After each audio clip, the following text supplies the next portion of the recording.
All right, Shalakia for the interruption. You know, my computer does that from time to time. It'll just pause like that. All right, just bear me 1 second to get it up and running again. Put the tabs back up real quick. All right.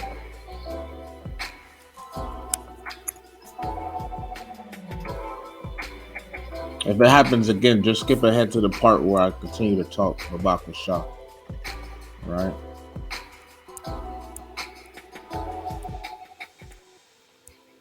Okay, so 19. All right.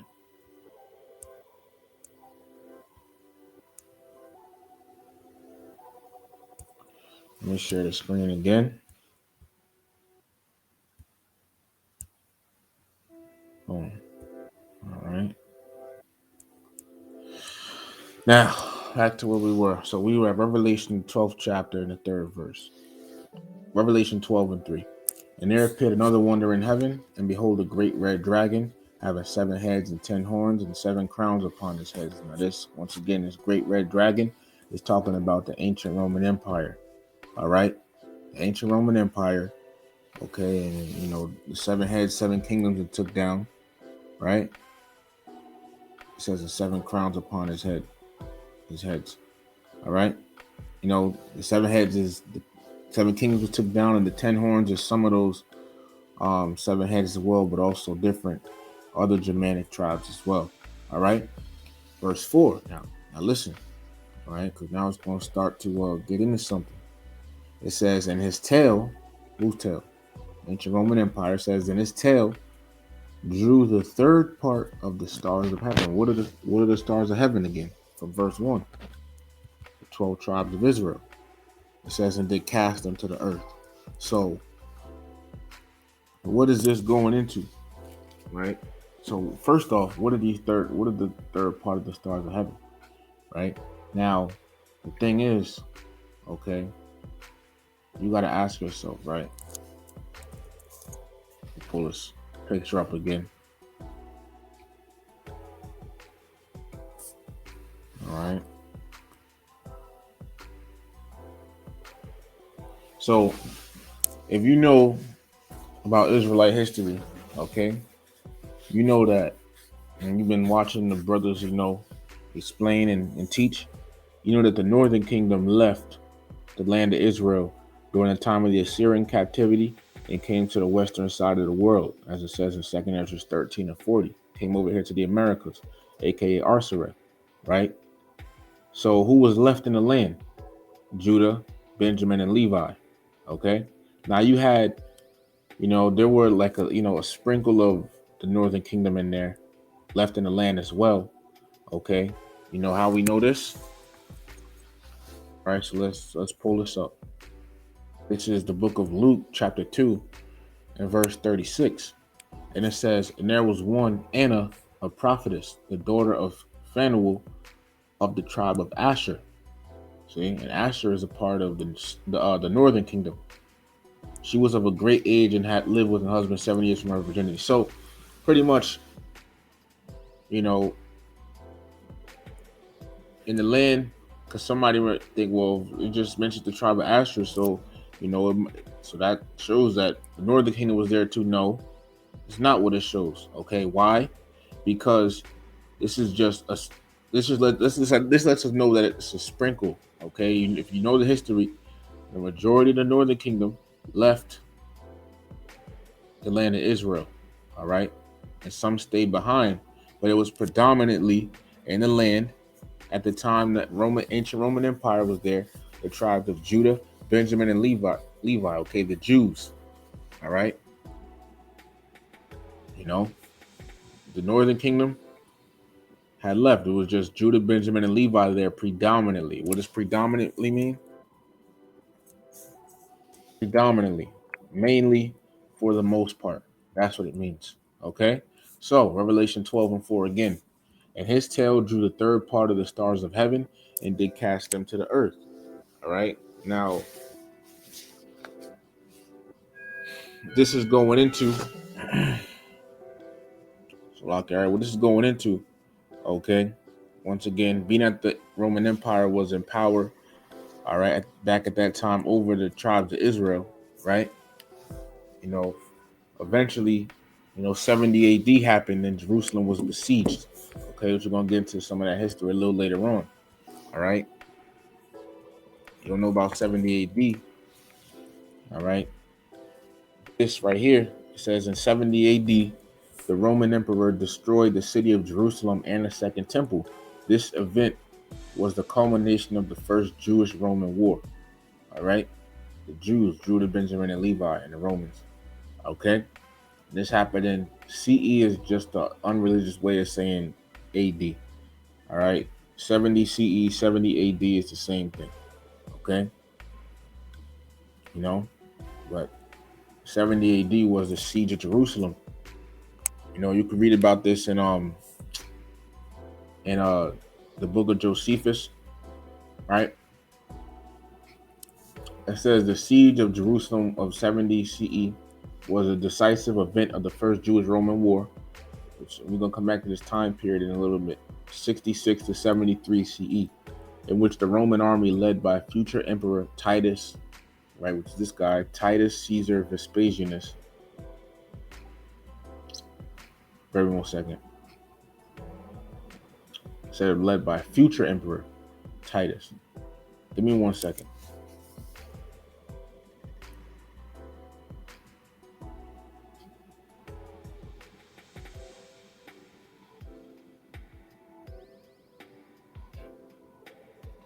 Right.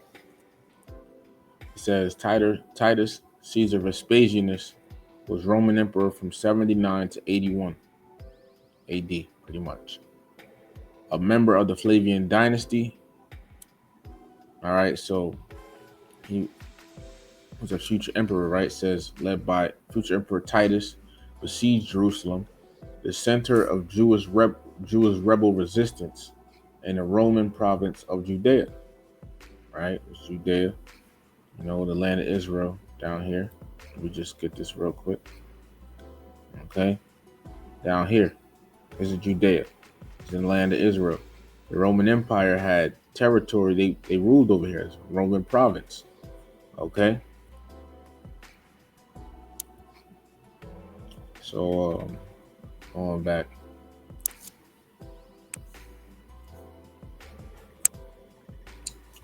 It says following a 5-month siege, the Romans destroyed the city, including the Second Temple. Right, and the word siege means a military operation in which enemy forces surround the town or building, cutting off essential supplies with the aim of compelling the surrender of those inside. And that's what happened. That's what they did to us, right? So it says, oh, hold on. Let me just keep this tab up because I want to mention this later on as well. All right. It says in April 70 AD, 3 days before Passover, the Roman army started besieging Jerusalem. The city had been taken over by several rebel factions following a period of massive unrest. Okay. And the collapse of a short-lived provisional government.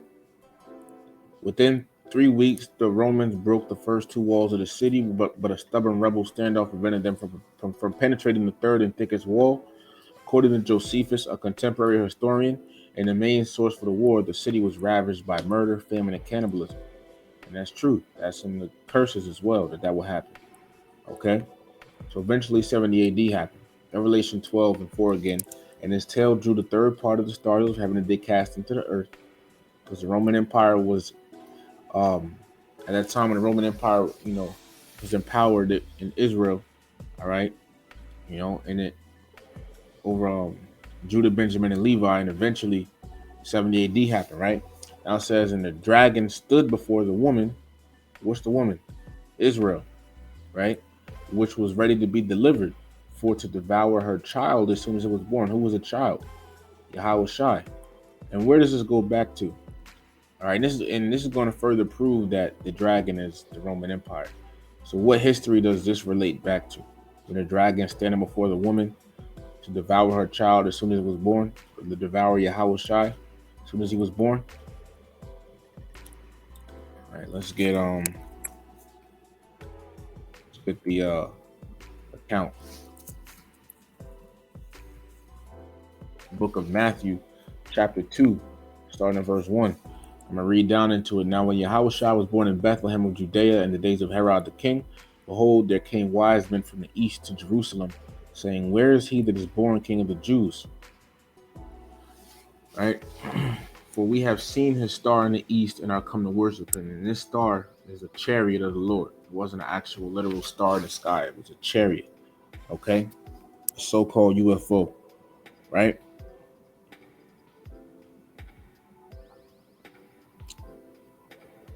Now, verse 3 says, when Herod the king had heard these things, he was troubled, and all Jerusalem with him, because Herod was ruling over the Israelites at the time, right?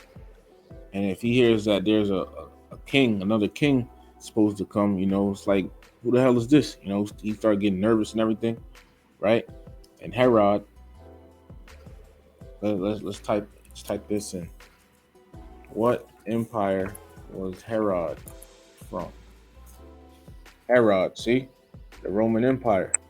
Herod the Great was king of Judea, was the Edomite. Herod the Great was king of Judea from 37 BC to 4 BCE. However, same thing. Appointed by the Roman Empire after its Senate equipped him with an army to fight off a Parthian invasion. All right. So Herod was a part of the Roman Empire. All right. So Matthew, the 2nd chapter, in verse 4 now, it says, and when he had gathered all the chief priests and scribes of the people together, he demanded of them where Hamashiach, which means anointed. Then Ha means the, Mashiach means anointed. All right. Christ in the Hebrew is Mashiach, which means anointed. So Christ just means anointed, talking about Yahushua. He demanded of them where Hamashiach, Yahushua, should be born. Verse 5. And they said unto him, in Bethlehem of Judea, for thus it is written by the prophet. Right. And thou, Bethlehem, in the land of Judah, art not the least among the princes of Judah. For out of thee shall come a governor, thou shalt rule my people Israel. Right? This relates back to Micah, the 5th chapter. All right?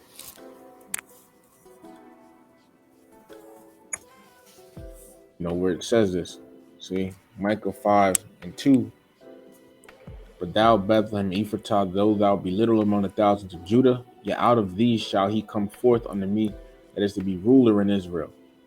Who is going forth, having from old, from everlasting. This is what they were quoting. Okay? And this it says, for my people Israel, going to show you the Lord's people are the Israelites, right? Verse 7. Then Herod, when he had privily called the wise men, inquired of them diligently what time the star appeared. And he sent them to Bethlehem and said, go and search diligently for the young child. And when ye have found him, bring me word again that I may come and worship him also. But Herod was being deceitful right here. He didn't want to come to worship him. He wanted to find him so he could kill him. All right? Remember, the so-called white man is that cunning, deceitful creature, man. Verse 9. When they had heard the king, they departed, and lo, the star, which they saw in the east, went before them, till it came and stood over where the young child was. So this goes to show you that the star isn't a literal star in the sky. It's a chariot. What star you ever seen in the sky literally moves around? All right, it's talking about a so-called UFO. All right. Verse 10. When they saw the star, they rejoiced with exceeding great joy. And when they were coming to the house, they saw the young child with Mary, his mother, and fell down and worshipped him. And when they had opened their treasures, they presented unto him gifts, gold, and frankincense, and myrrh. And being warned of the Most High in a dream that they should not return to Herod, they departed into their own country on the way. Verse 13. And when they were departed, behold, the angel of the Lord appeared to Joseph in a dream, saying, arise, and take the young child and his mother. Oh yeah, by the way, verse 12, pretty much the Lord had warned the wise men not to go back to Jerusalem, not to go back to Herod. All right, because Herod wanted to find where Yahushua was at so he could kill him. And what empire was Herod under? The Roman Empire. Verse 13, Matthew 2:13. And when they were departed, behold, the angel of the Lord appeared to Joseph in a dream, saying, "Arise and take the young child, Yahushua, and his mother, Mary, and flee into Egypt. And be thou there until I bring thee word, for Herod will seek the young child to destroy him." So this is what it's talking about in Revelation 12, where it says the dragon, the Roman Empire, all right, Herod, which was Herod was a part of it, was ready to kill Yahushua when he was born. This is what it's talking about. And it uses kind of the same wording, right? Verse 14, and when he arose, he took the young child and his mother by night and departed into Egypt, and was there until the death of Herod, that it might be fulfilled, which was spoken of the Lord by the prophet, saying, "Out of Egypt have I called my son." Verse 16, then Herod, when he saw that he was mocked of the wise men, was exceeding wroth, and sent forth and slew all the children that were in Bethlehem, and in all the coasts thereof, from 2 years old and under, according to the time which he had diligently inquired of the wise men. So it was like 2 years since, 2 years since that he sent the wise men out and they didn't return. So he got mad and started killing Israelite children from 2 years old and younger. All right, and they, and Esau, man, with this damn Renaissance art and all of that, looked it up, and they have this term called slaughter of the innocents, right? Massacre of the innocents.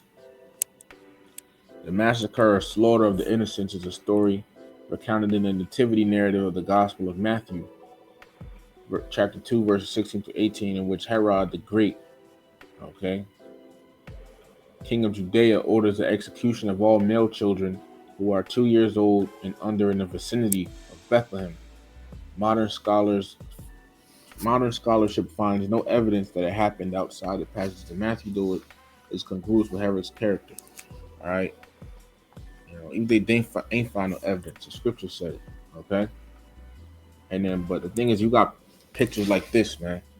I wasn't no white woman that birthed Yahushua. Yahushua definitely was not a so-called white man, and the babies were not so-called white people. So this is Renaissance art, man. This is off. Once again, they covered the face of the judges thereof. All right. So back in Revelation 12. So now we understand this history. This is what it's talking about. Okay. The Roman Empire, taking down Judah, Benjamin, and Levi. And Herod, who was a part of the Roman Empire, was looking to devour Yahweh, looking to kill Yahushua. All right, while he was young. Right now, verse 5, it says the male child Hamashiach. Verse 5, and she brought forth a man child, talking about the nation of Israel, because Yahushua came of the nation of Israel. Hebrews 7 and 14. Right, and she brought forth a man child who was to rule all nations with a rod of iron. Okay, and this is a prophecy that's going to happen in the near future. This was given to Yahushua. This is the book of Psalm, chapter 2, starting in verse 8. Right?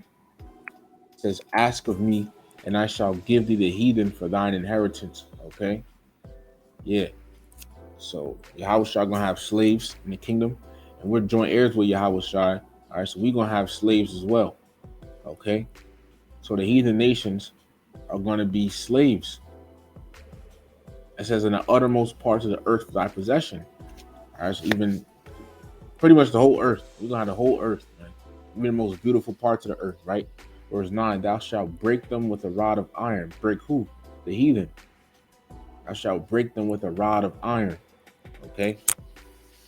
Thou shalt dash them in pieces like a potter's vessel. This means we're literally going to beat the heathen, okay, in the kingdom. When we get in power, we're going to beat the heathen nations.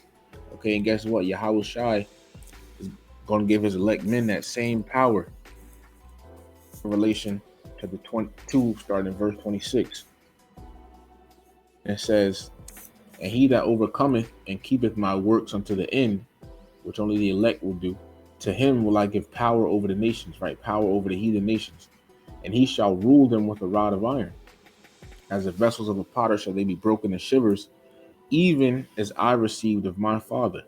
See? Even as I received of my Father. So Yahushua received this same privilege and authority as well, and power. And he's going to do this too. Now let's look up these words, rod of iron. Rabdos. Rod, yeah, Strong's G 4464 Rabdos, getting right to the point. It says, when applied to kings, and is not Yahushua called King of Kings, it says, with the rod of iron indicates the severest, most rigorous rule. So this ain't gonna be, so ain't gonna, treat them all nice. All right, it's gonna be a severe and rigorous rule upon the heathen, man. All right, and Yahushua is gonna bring it. Yahushua is gonna do this. Who was to rule all nations with the rod of iron, right? It says, and her child, Yahushua, was caught up unto Yahweh and to his throne. Because after his ministry, all right, after he had died and was resurrected and rose again, right? He was caught up to the throne of the Lord. He was called, let's get the precept. Mark chapter 16, verse 19. It says, and they call this the ascension.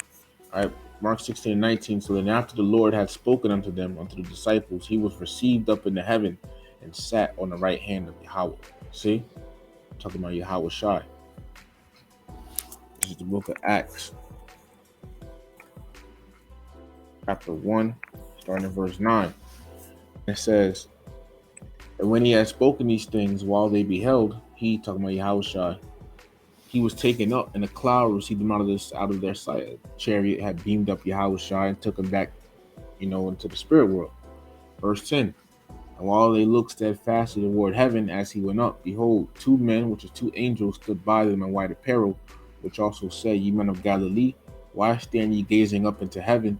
This same Yahweh Shai, which is taken up from you into heaven, shall so come in like manner as ye have seen him go into heaven. Because the way Yahweh Shai went into the spirit world was by way of a chariot, and when he returns, he's going to come back with chariots, plural, many of them. Okay? Revelation 1-7. All right, but this is going into how Yahweh Shai was caught up, all right, until Yahweh into his throne, sat on the right hand of him. So this is talking about Yahweh Shai. Verse 6. Now, it says here, and the woman, talking about the nation of Israel, fled into the wilderness. Now, this wilderness is talking about this wilderness is talking about Africa. Okay, that's the wilderness. All right, because during 70 AD, in the siege of Jerusalem, the Israelites fled into various parts, but mainly Africa. Okay, away from the Romans, and the Roman soldiers. And Yahweh Shai had warned about this, right? And we're gonna get into this a little bit more later on because it goes into it. But it says, and the woman fled into the wilderness where she had a place prepared of the Most High. At a place, all right, it's talking about America, all right, because Jake fled into Africa, which is the wilderness. And from Africa, they went into that place prepared to the Most High, which is America, via what? The transatlantic slave trade. It just to show you that place is talking about America. This is the book of Joel, chapter 3, starting at verse 4. Yea, and what have ye to do with me, O Tyre and Zidon, talking about Hamites, and all the coast of Palestine? Will ye render me a recompense? If you recompense me swiftly and speedily will I return your recompense upon your own head, because ye have taken my silver and my gold, and have carried into your temples my goodly pleasant things. The children also of Judah and the children of Jerusalem have ye sold unto the Grecians, the so-called white men, that ye might remove them far from their border. Verse 7. So yeah, going to the transatlantic slave trade. Okay. Hamites, so-called Africans, the literal, so-called Africans, the Hamites sold us, the Israelites, while we was in Africa, okay, to the so-called white man. Verse 7, behold, I will raise them, the Israelites, out of the place where ye have sold them. But that place is America. That's where they sold us, and that they sold us to the white man. We was brought to America via the transatlantic slave trade. It says, it will return your recompense upon your own head. All right. And let me get this real quick.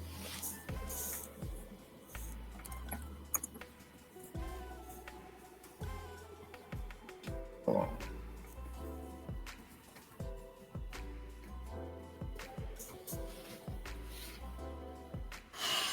Where is it?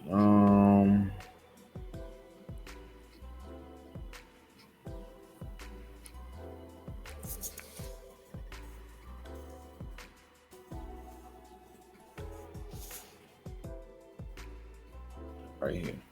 Boom. All right. Now it says here, okay. This is recorded history from the book Babylon Timbuktu, I believe, by Rudolph R. Windsor. It says during the period from Pompey to Julius, it has been estimated that over 1 million Jews fled into Africa, fleeing Roman persecution and slavery. Talking about during 70 AD. The slave markets, so they fled into where? Africa, the wilderness. The woman fled into the wilderness. It says the slave markets were full of what? Black Jewish slaves. Yeah, see? You know? And this is on page, I believe, 84 or 85. Okay? You know? Now it says, and a woman fled into the wilderness where she had the place prepared to the Most High, which is America. So Jake fled into Africa, and from there was sold, all right, as you see in that picture we just had up here. Okay, it was sold by the Hamites. All right, while he was hiding out in Africa, it was sold by the Hamites. All right, it was sold to the so-called white man and brought to America via what? Cargo slave ships.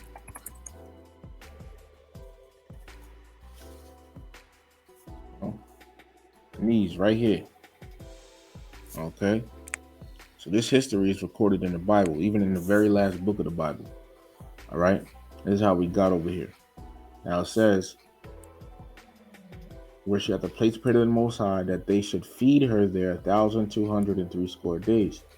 Now, if you know, this 1,203 days is also mentioned in Revelation 11 chapter. Revelation 11 and 3. And I will give power unto my two witnesses, and they shall prophesy 1,203 days, clothed in sackcloth.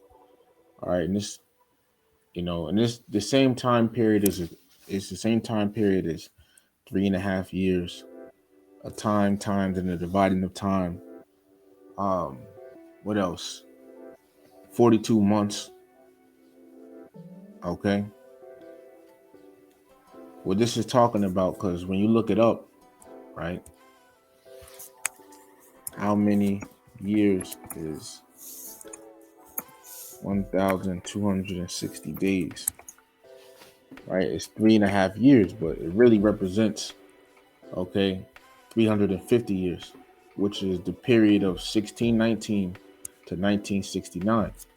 All right. Which is why when you do the math and subtract it, no, just do 1619 plus 19. No, plus 350 years, my bad. What do you get?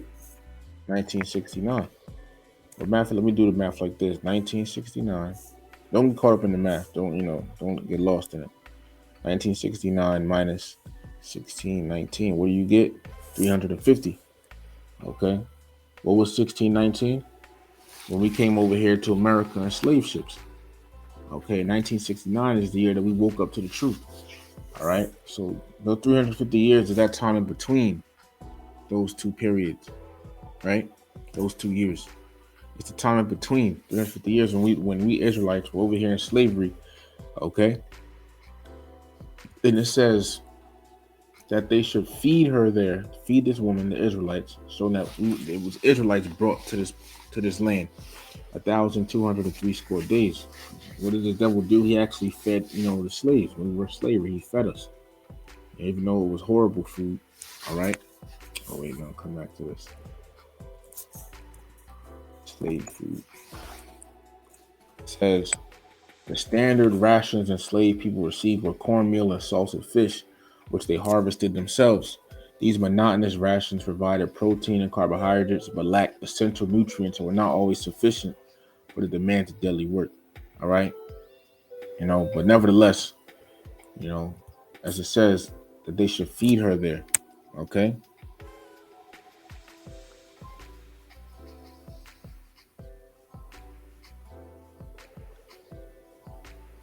Bear with me 1 second.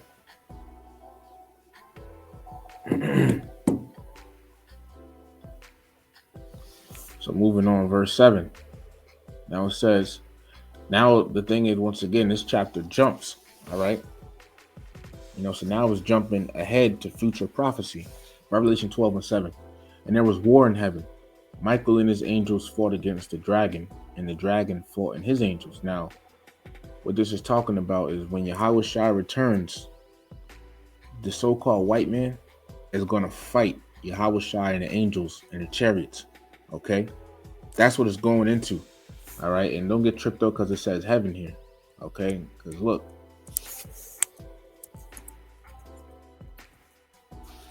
You got 3 heavens. Okay? And it, so as you see right here, oh wait, hold on. I don't know if you can see it. But if you can't see it too good, just type it on Google, 3 heavens.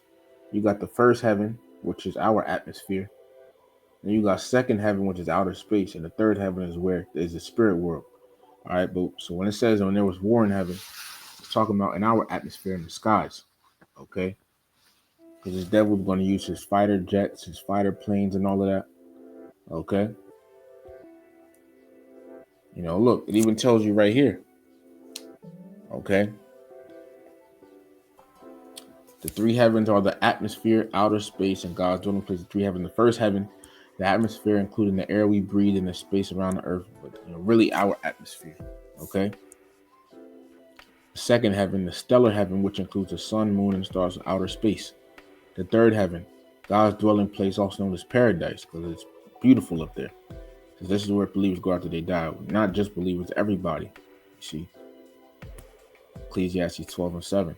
You see.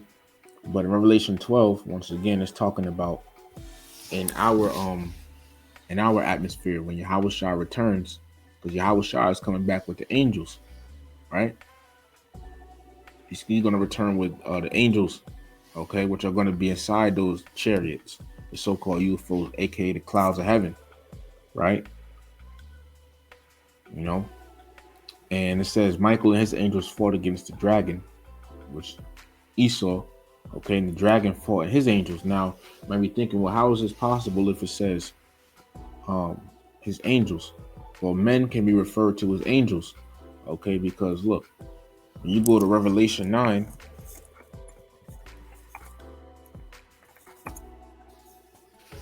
and verse 11, if you understand Revelation 9, verses 1 through 11, it's talking about World War One. Okay, so within that context, it says, and they had a king over them, which is the angel of the bottom, which is the angel of the bottomless pit, whose name in the Hebrew tongue is Abaddon, but in the Greek tongue at the name Apollyon. And this angel is going into Kaiser Wilhelm. Okay, I believe he's the first or second, but he was the emperor. All right, over of Germany, I believe, in during World War One. Okay, but it referred to him as an angel. Okay. So men can be referred to as angels. So when we read here, Revelation 12, it says, and the dragon fought his angels, talking about Esau and his troops, his military. It's going to be in the fighter jets fighting against Yahweh Shai. You see? And it's not talking about the angels literally had a civil war in heaven. That ain't what it's talking about, man. Because like Christianity, you just go on Google and type in war in heaven. This is what pops up. This image right here. This, they make you think this. Christianity made a whole bunch of people think this, and this ain't true. How do we know this ain't true? Because the Bible talks about it. All the angels, all the angels obey the Lord. This is the book of Psalms, chapter 103 and verse 20. Bless Yahweh, ye his angels that excel in strength, that do his commandments, hearkening unto the voice of his word. In other words, what? That'll obey him. Okay? Even the spiritual demon Satan. All right, he's a left-handed angel. Okay, he's a pretty much a wicked angel. All right, not wicked as in he's wrong, but he just he is set up to do evil on the earth. Okay, set up to make evil happen and cause destruction and evil. All right, but nevertheless, he obeys the will of the Lord. You see, so all the angels obey the Lord. So Revelation 12 ain't talking about, it was literally a war in the spirit world. Okay. Revelation 12 and 8 now. So, and this is the reason, they got what they call what? A space force,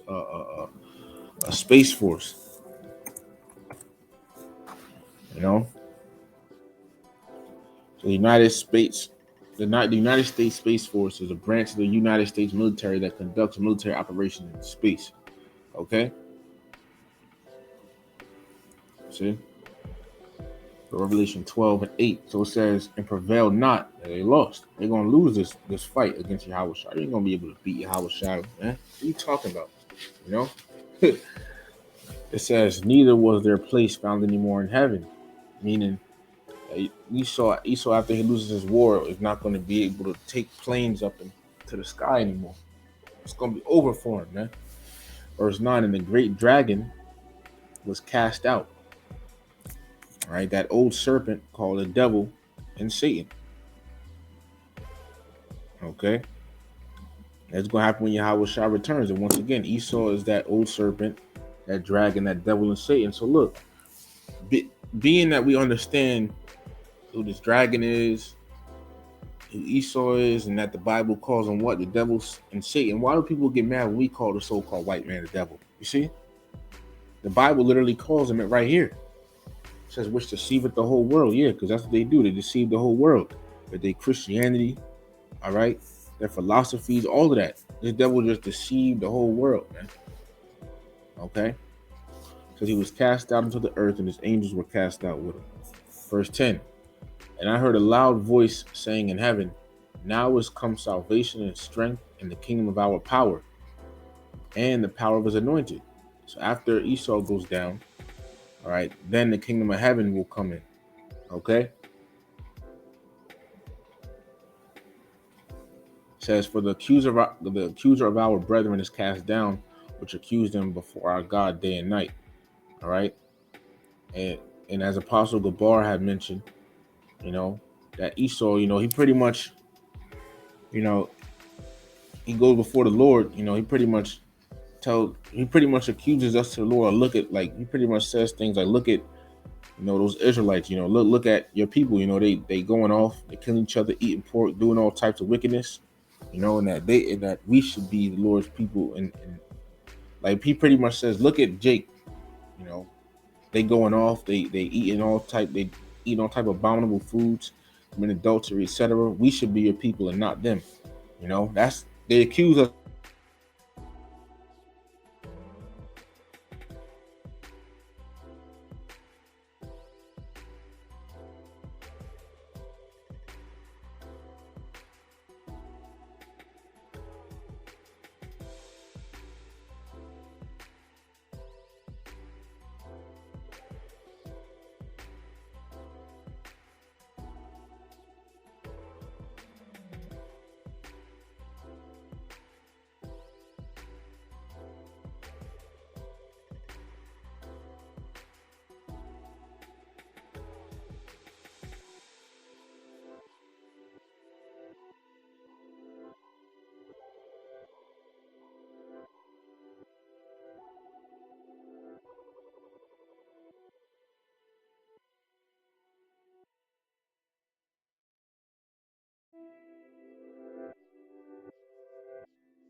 Salakia.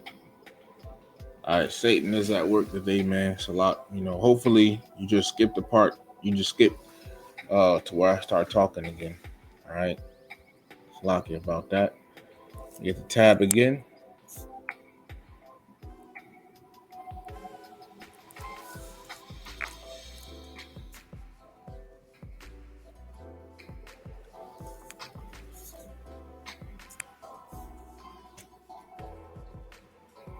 All right. So let me share the screen. Salakia about that.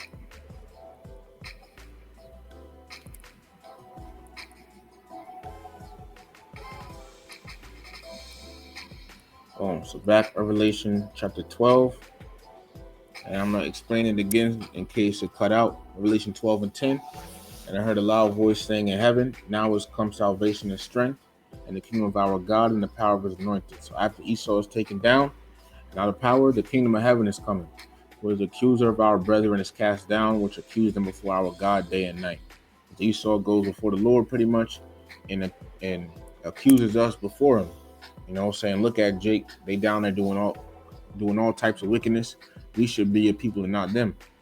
All right, but Esau act like the Lord don't know that he causes us, that he makes us go off. He causes us to go off, man. Giving us pork and everything, etc. Verse 11. And they overcame him, the elect overcame him by the blood of the Lamb, blood of Yahushua, and by the word of their testimony, and they loved not their lives unto the death. Right, because as we're going to tell you the next verse, the devil's going to come down with great wrath in the times to come. All right, but the elect, okay, they're willing to die for this truth. They're not going to love their lives to the death. Okay, they're not going to love their lives. They're not going to love this current society. All right, to the death. Okay, so they'll be willing, when it comes down to it, to die for the Lord. You see, when this devil comes down with great wrath, as it says in the next verse, verse 12. Therefore rejoice, ye heavens, and ye that dwell in them. Woe to the inhabitants of the earth, which is all mankind, and of the sea, for the devil, the so-called white man, is come down unto you, having great wrath, because that he hath but a short time. So this devil is going to come down with great wrath. He's going to come down with what? The MOTB, that Karagma, concentration camps, martial law, okay? And also, as it tells you in 2nd Ezra 16, let's get it. Well, I'll just quote it, all right? Yeah, you read 2nd Ezra 16, 68 and 70, how they're going to come down against the elect, okay? Cast them out of their houses, madmen, sparing none. Take them off in the concentration camp. And this is about to happen. This devil is about to come down with great wrath. Because he has but a short time. He knows it's almost over. It's almost up for him, man. All right? His rulership is almost over. Okay? This is about to come. So, hey, man, you got to be strong. Because this devil is about to come down with great wrath. You got to be strong in these times to come, spiritually. All right? You got to be strong spiritually in Yahweh Bahashim Yahweh Shai. Okay? For these times to come. Verse 13. Now it jumps back, all right, into history.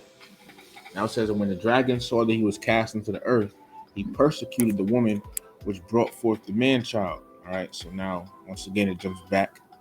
All right, this is jumps back into the time period when Herod was killing the Israelite babies. That's how he persecuted the woman, the Israelite.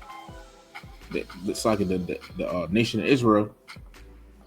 Right, which brought forth the man-child, because Yahushua came out of Israel. He was killing the Israelite babies. Okay, as we read in Matthew the 2nd chapter, the whole slaughter of the innocents and everything. Verse 14, it says, "And to the woman Israel were given 2 wings of a great eagle, that she might fly into the wilderness." 2 wings of a great eagle meaning a great deliverance. Okay. Because when we fled into Africa, that she might fly into the wilderness, we were delivered from the slaughter that the Romans were bringing in 70 AD, okay? In that siege of Jerusalem, okay? Which was actually prophesied.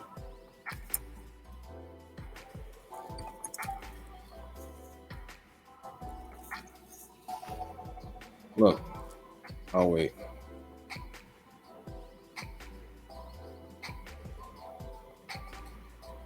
Now you could read about in the book of Josephus, but it says, "See Jerusalem 70 A.D. The Romans stormed the city after a 4-month siege, killing everyone inside. The Romans destroyed the city and the temple, leaving not one stone left upon another." There you go. The Romans crucified Jews. The Romans sold citizens into slavery or used them in arena games, etc. Right? Well, our people fled to Africa. Okay. All right. They were given a great deliverance. They got away from the Romans, man. And the thing is, Yahweh Shai already had told to go into Africa. You see? Remember that wilderness is talking about Africa. Okay, the interiors of Africa. All right. You know, let me just type this in.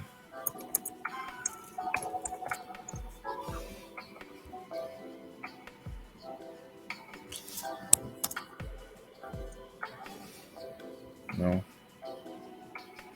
pretty much like the west coast of Africa.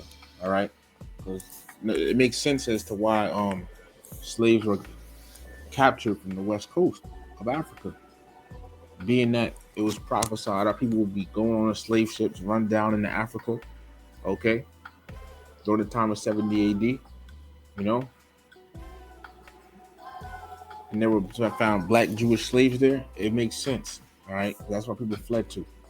You know, you actually have different slave quarters and everything.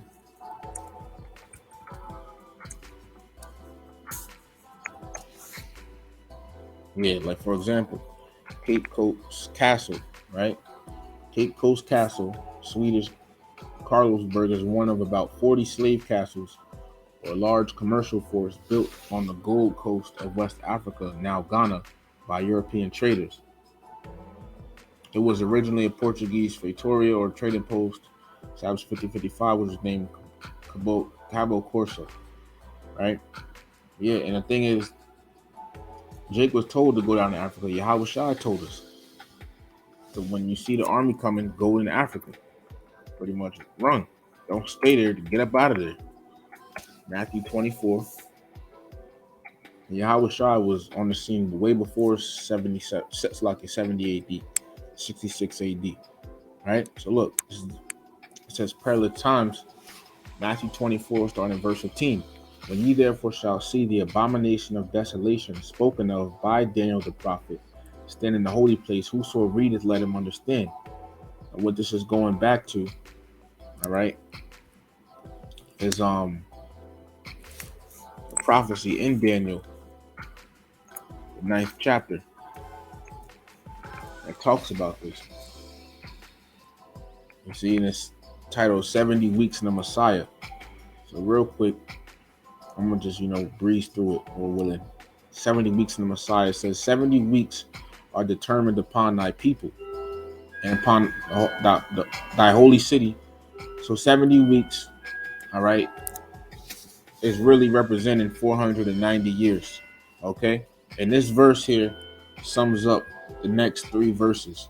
All right, because in this case, a week, as it tells for example, Genesis, when Jacob was laboring 7 years for Rachel, I believe it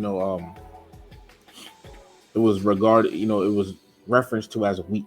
All right, so 70 times 7 is what? 490. So it's 490 years. Okay, so 70 weeks are determined upon thy people and upon thy holy city, to finish the transgression and to make an end of sins and to make reconciliation for iniquity and to bring in everlasting righteousness and to seal up the whole vision and prophecy and anoint the most holy. Verse 25.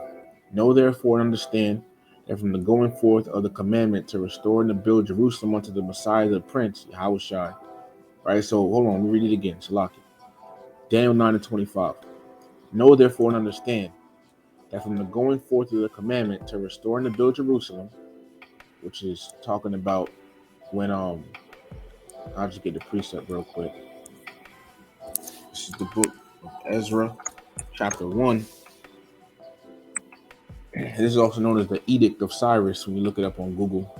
Ezra 1 and 1. Now in the first year of Cyrus, king of Persia, that the word of Yahweh by the mouth of Jeremiah might be fulfilled, Yahweh stirred up the spirit of Cyrus, king of Persia, that he made a proclamation throughout all his kingdom and put it also in writing, saying, Thus saith Cyrus, king of Persia, Yahweh, power of heaven, hath given me all the kingdoms of the earth, and he hath charged me to build him an house in Jerusalem, which is in Judah.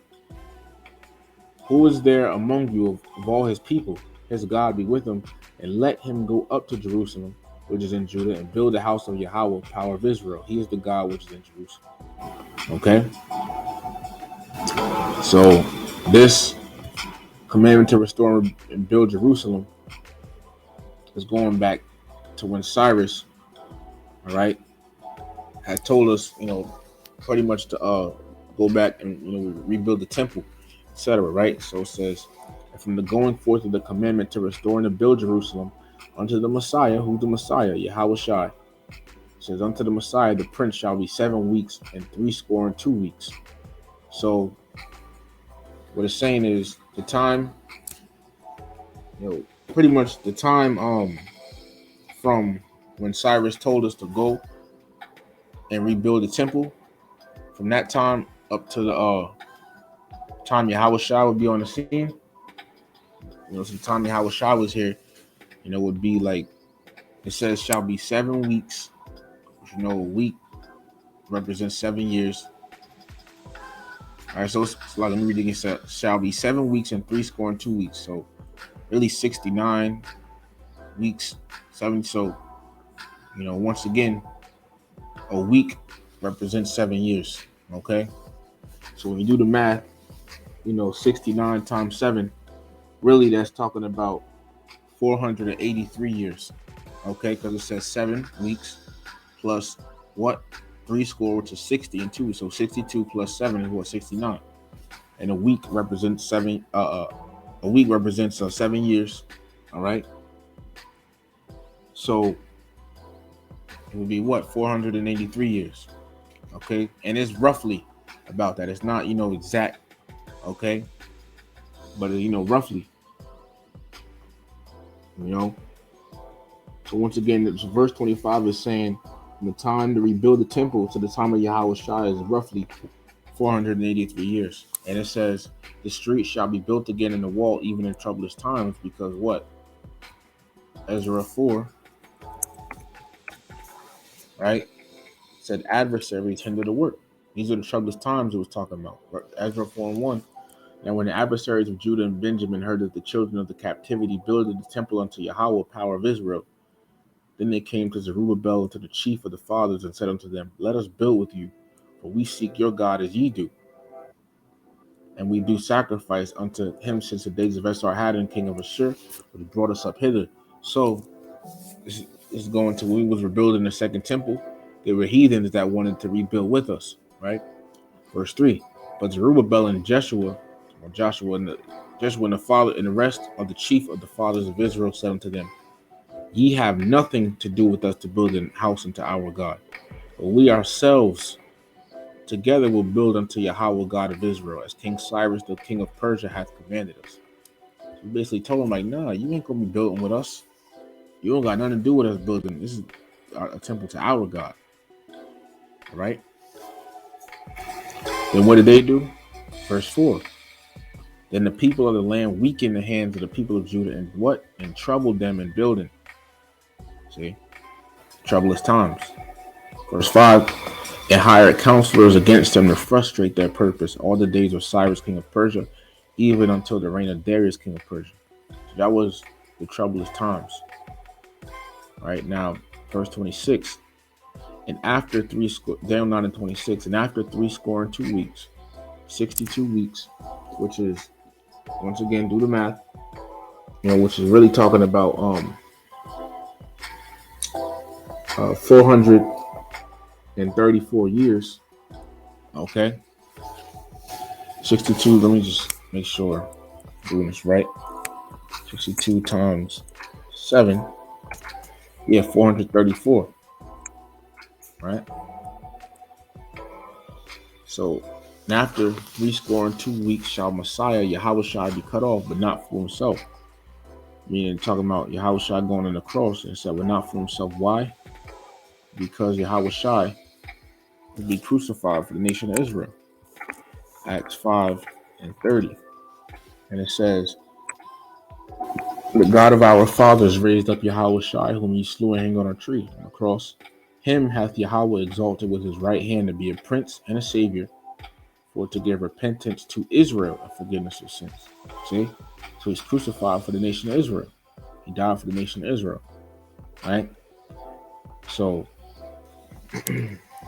this verse is saying Yahushua will come, right? And then what? Listen to this. And the people of the prince that shall come. This is talking about the Romans. People of the prince talking about the Romans. It says shall come, shall destroy the city, Jerusalem, and the sanctuary. When we looked up 70 AD, siege of Jerusalem, what did it say?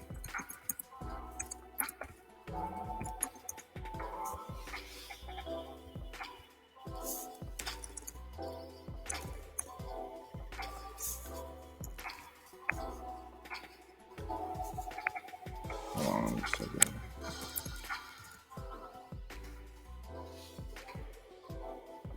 Yeah. All right. Maybe I think it says it here too. But yeah, pretty much, yeah, right here. It says, following a 5-month siege, the Romans destroyed the city of Jerusalem. See, shall destroy the city. Shall destroy the city. And then what else did it say? Including the second temple. It says that shall come, shall destroy the city. What? And the sanctuary. So this is prophesying about 70 AD, the Romans coming in and taking down Jerusalem, right? And it says, in the end thereof shall be with the flood, because that's what they did. They came in like a flood back then. It says, and unto the end of the war, desolations are determined, right? And verse 27, and he, talking about the Romans, right? And he shall confirm the covenant with many. All right, now the covenant is, pretty much us agreeing with the Romans to be semi-autonomous, meaning to have, some type of government over ourselves, right? So it was many for 1 week, and this 1 week, once again, week being 7 years. And the siege of Jerusalem, it says the siege of Jerusalem in 70 AD was the decisive event of the first Jewish-Roman war, 66 to 73 CE or AD. Let's do the math. 73 minus 66 is what? 7 years. How long was a week? 7 days, but we understand that it's talking about 7 years. Okay. It says, so this would be 7 years, so 66 to like 73 AD. And in the midst of the week, and what would be in the midst of the week? What would be the midst of 66 and 73 AD? Like what, 69 or 70 AD, when what happened? The siege of Jerusalem. Okay. When they came in and slaughtered us. It says, and in the midst of the week, he shall cause the sacrifice and the oblation to cease, because they came in and we couldn't sacrifice, etc. They came in, the Romans came in and started destroying stuff, right? It says, and for the overspreading of abominations, he shall make it desolate. All right. 70 AD, the Romans made us desolate. It says, even until the consummation and that determined shall be poured upon the desolate. This was what was determined, all right, to happen to us. All right. So this is what Yahushua was referring to in Matthew 24.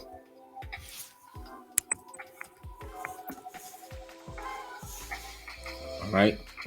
So he knew, he was prophesying about this happening.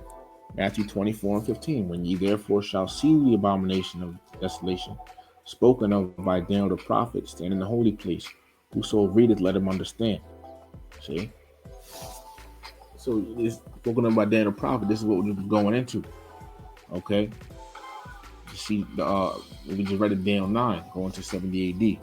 Verse 16, and let them which be in Judea flee into the mountains. So he's saying, when you see this Roman army approaching, go run down into Africa. That's what he was basically saying. Flee into the mountains. Verse 17, Let him which is on the housetop not come down to take anything out of his house. Right?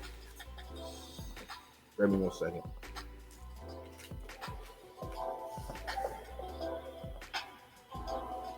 Yeah. Let him which is on the housetop not come down to take anything out of his house. Neither let him which is in the field return back to take his clothes. Meaning, Yahweh Shah was saying, when you see these Romans approaching, straight up leave. Don't run. Don't turn back to take nothing. Just go.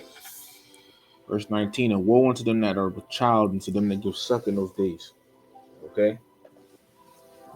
So, all right. So you get the idea. Now let me get another precept to this, which is in the book of Luke, 21st chapter. All right.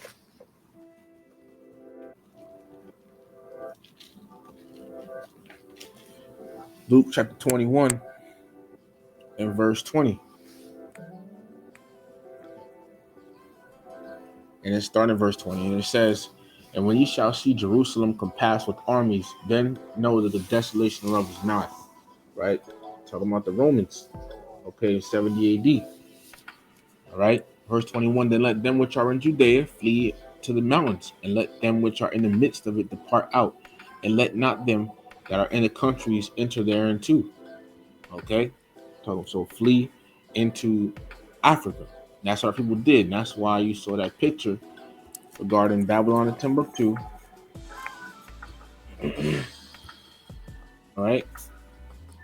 With this image right here. Look at it closely. Okay. You know, and you see what scripture is referencing. All right. Our people fled into Africa. A million Jews. The slave markets were full of black Jewish slaves. All right. Verse 22. For these be the days of vengeance, that all things which are written may be fulfilled. Yeah, these be the days of vengeance. Okay. Because the Lord was revenging himself upon Israel. Verse 23. And woe unto them that are with child, and to them that give suck in those days, for there shall be great distress in the land and wrath upon this people. All right, because Jake that had children during 70 AD,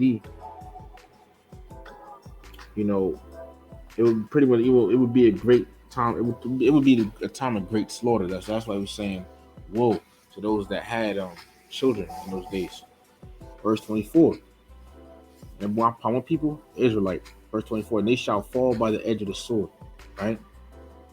They shall, talking about us, because the Romans killed a lot of us. It says, and shall be led away captive in all nations. That's what happened. Right? And Jerusalem shall be trodden down in the Gentiles. The time of the Gentiles shall be fulfilled. All right? But you get the idea. Okay? Now, continuing on, back in Revelation 12 and 14. And to the woman were given 2 wings of a great eagle, that she might fly into the wilderness. Pretty much the Lord allowed some of us to have, some of our people to have a great deliverance and flee into Africa. You know, we was delivered from that slaughter of the Romans. A lot of our, some of our people. It says enter her place, because once we, because throughout, after time passed, our people that were in Africa would be what? A lot of our people that were in Africa, because not all of them got taken, but a lot of the people that were in Africa would be captured and taken into America via the transatlantic slave trade. It says where she is nourished for a time, and times and half a time. Let's look this up. What? And really, I'll just say it, because the thing is mentioned in Daniel the 7th chapter and 25th verse as well. Time and times and the dividing of time. A time represents 100 years.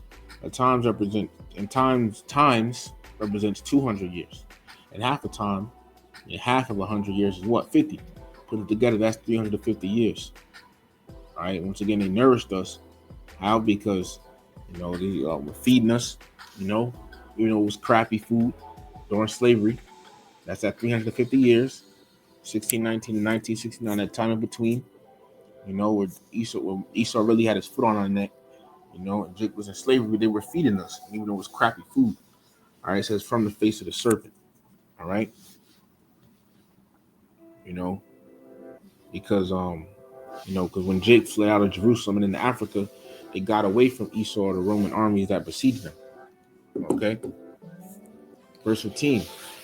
And the serpent cast out of his mouth water as a flood after the woman. All right. Now this, because during the time of 70 AD, the Romans the Roman armies came very destructively. They came to destroy Jake. That's why I read in Daniel 9 and said, what? And the people of the sanctuary, it's like, and the people of the prince that shall come shall destroy the city and the sanctuary, and the end thereof shall be with a flood. Because that's how they came, like a flood. So that's what it's referencing back to. All right. Once again, this is written in the curses. This is the book of Deuteronomy 28 and verse 49. Right? Now it says, Yahweh shall bring a nation against thee from far, from the end of the earth, as swift as the eagle flies. And what is, let me type this in, what was ancient Rome's national symbol? The eagle. So the eagle, or Aquila, was the primary symbol of the Roman Empire, representing the empire's power, strength, and immortality. And it's not immortal, all right, because even though it came back, even though America is the pretty much revived Roman Empire, it's going to be destroyed. All right, when Yahweh Shai returns. Okay. But this was ancient Rome's symbol. Deuteronomy 28:49 says, as swift as the eagle flieth, a nation whose tongue thou shalt not understand, because what? Type this in. What language did the Romans speak? Latin. Latin was the language of the Romans from the earliest known period. Writing under the first Roman emperor Augustus, Virgil emphasized that Latin was a source of Roman unity and tradition. So they spoke Latin, and we didn't speak Latin, we spoke Hebrew.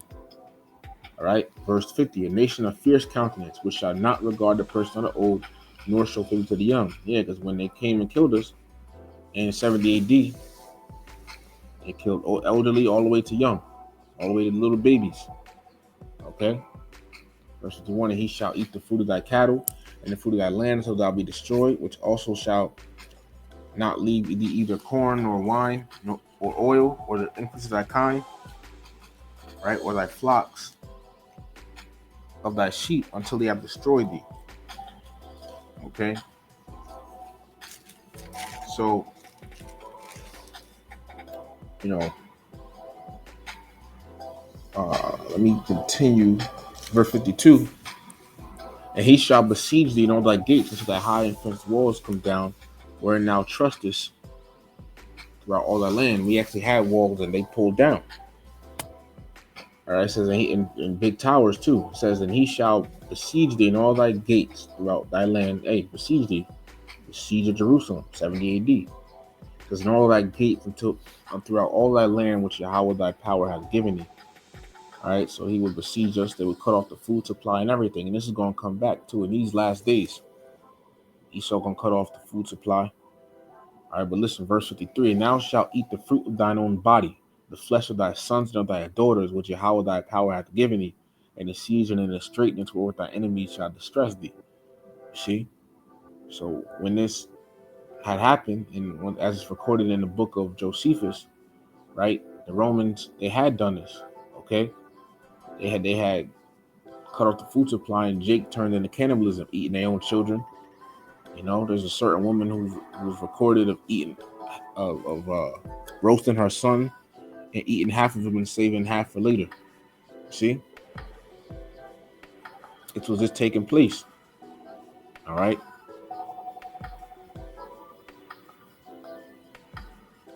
And then verse 54, which this can also be used to go into how Jake don't like each other, but, it goes into, due to the siege, right? Verse 54, so that the man that is tender among you, very delicate, his eyes shall be evil toward his brother and toward the wife of his bosom and toward the remnant of his children which he shall leave, so that he will not give to them, so that he will not give to any of them of the flesh of his children whom he shall eat, because he hath nothing left him in the siege and in the straitness, wherewith thine enemies shall distress thee in all thy gates.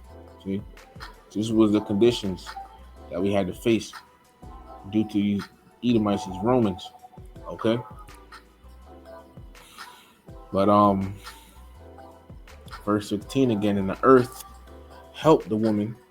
Oh no, verse 15, it says, and the serpent cast out of his mouth ordered as a flood after the woman, that he might cause her to be carried away in a flood. All right, meaning the Roman army, they wanted to destroy Jake back then. All right, because they were tired of the revolts, etc., that our people had against them. Right. See, verse 16. And by the way, due to all of this, this massive siege that they had on us, they resurrected this thing, which is still standing today, which is known as the Ark of Titus.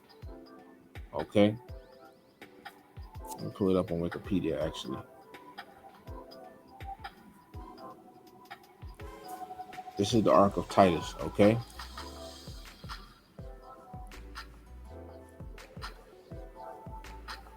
Now, it says here, the Ark of Titus. The Ark of Titus is a first century AD honorific ark. Located in the Via Sacra of Rome. So it's located in Rome, just to the southeast of the Roman Forum. It was constructed in circa 81, which circa means pretty much like about 81 AD by Emperor Domitian. All right, this guy. Shortly after the death of his older brother Titus, this guy Titus Vespasian, right? Well, Titus Caesar Vespasian is Titus, all right? Shortly after the death of his older brother Titus, to commemorate Titus's official deification or consecratio and the victory of Titus together with their father Vespasian over the Jewish rebellion in Judea. In other words, they resurrected this, okay, to honor Titus over his slaughter that he caused our people. Okay, so this is really something that our people shouldn't even be happy about, to be honest, but little does Jake know, right? As you see right down here, it says the Ark of Titus showing the spoils of Jerusalem, relief on the inside ark. Okay, because when you look at the ark, the inner panel, as it shows right here, see, showing them carrying away the spoils of Jerusalem, all right, away,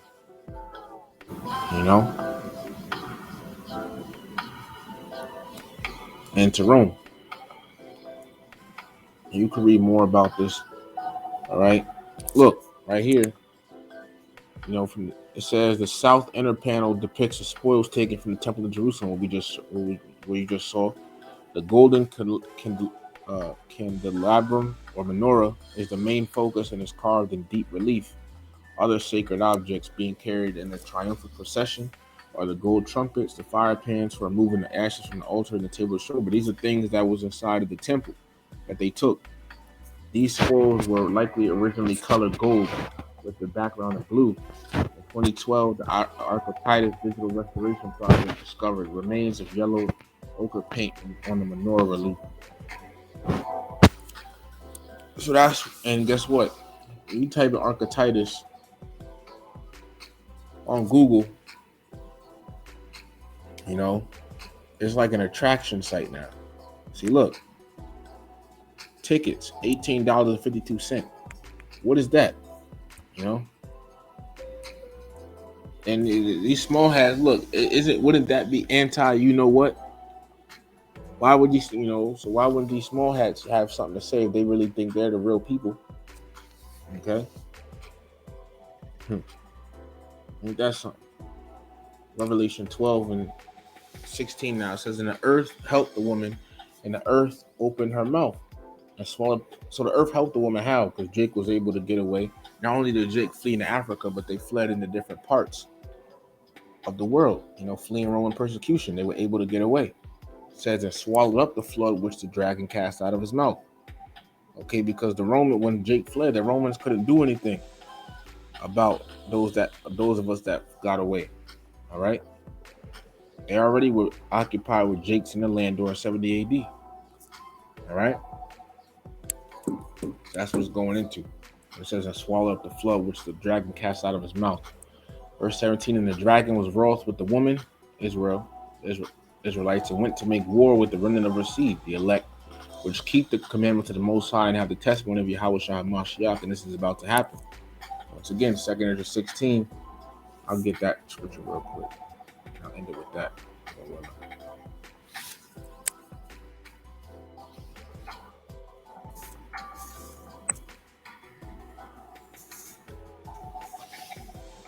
Second Ezra chapter 16. And no, I'll just read from here. 2nd Ezra 16, starting at verse 70. For there shall be in every place and in the next cities a great insurrection or uprising upon those that fear the Lord, the elect.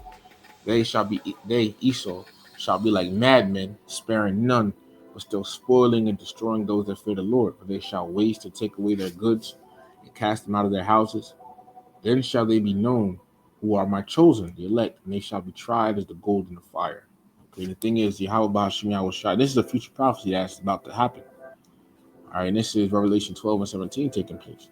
Okay, and I mean, this also, happened back in that time, 70 AD. But we're approaching this time now, where eventually Esau gonna come after the elect of Israel. But see, Yahweh Ba'ashim Yahweh Shai gonna be with his elect, and Esau ain't gonna be able to get everybody. And guess what? Esau gonna come in as a flood again. What does the scriptures say? Isaiah 59 and verse 19. And it says, so shall they fear the name of Yahweh Ba'ashim Yahweh Shai from the west, and his glory from the rising of the sun. When the enemy Esau shall come in like a flood, because how is he gonna come against the elect with what? His foot soldiers, his tanks, army trucks, SWAT vans, and everything.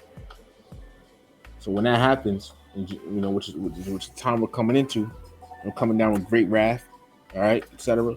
The spirit of Yahweh Ba'ashim Yahweh Shai shall lift up a standard against him. So when they come down with the elect, against the elect, some of the elect men are gonna get spiritual power. All right, because this word standard in Hebrew is Nawas, Strong's H5127, Nawas, right? And it says to flee, escape. Think about it, right? If it means escape, if standard means escape, how are you gonna and what's the name? And in the time when they come down and get into a great wrath and they're surrounding your house, how is it like, say it's like 50 of them outside, 20, 30 out from outside with trucks, guns, and everything, helicopters? How are you going to escape that? The scriptures say some men gonna be able to escape that. So how do you think you're gonna be able to escape that? By spiritual power. The Lord can give you spiritual power to get away, whether it be disappearing, flying away, or even using spiritual powers to fight back to escape. See? To flee, to escape, to take flight, depart, disappear, to fly to the attack, to put the flight. Yeah. So you can get away and get out of that, so you can escape that situation. Some brothers are going to be martyred, all right, but they're going to be brought back when Yahweh Shai returns, okay?